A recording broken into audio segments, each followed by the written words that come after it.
مولانا فضل الرحمان نے P D M کے سربراہ کی حیثیت سے جو آج بیان دیا ہے اور جسے کابینہ نے سپورٹ کیا ہے، در حقیقت میں یہ سوموار والے دن وہ خوف ہے جو ان کے ذہن میں سوار ہے کہ الیکشن نہ کرانے کی وجہ سے توہین عدالت کا کیس آ سکتا ہے۔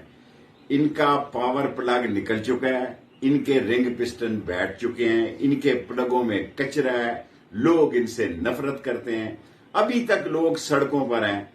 اور یہ بڑا اہم ہفتہ ہے جو سوموار سے شروع ہو رہا ہے، جس میں صرف یہ توہین عدالت کے فیصلے کا ہی کیس نہیں ہے بلکہ نیب کا بھی کیس ہے، جو انہوں نے اربوں روپیہ معاف کرایا، ریڈ وارنٹ ختم کیے ہیں اور اپنے کیسز کو ختم کیا، اور اس میں اوورسیز پاکستانیوں کا بھی کیس ہے۔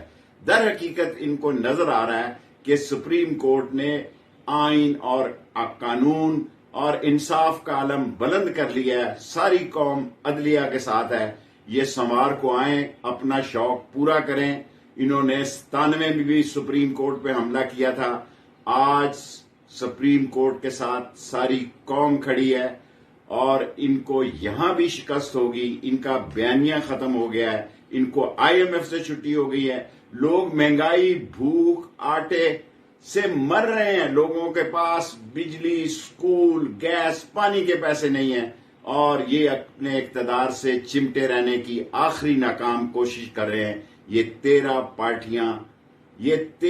پارٹیاں جو ہیں سیاسی طور پر دفن ہونے جا رہی ہیں، اور میں بڑی یقین دہانی سے کہہ رہا ہوں کہ عدلیہ انصاف کا علم بلند رکھے گی، انصاف، آئین اور قانون جیتے گا۔ چور، ڈاکو، لٹیرے، کرپٹ، منی لانڈر شکست کھائیں گے، اور ان کی سیاست جو ہے وہ اپنی موت خود مر جائے گی، اور ان کی سیاست دفن ہونے جا رہی ہے۔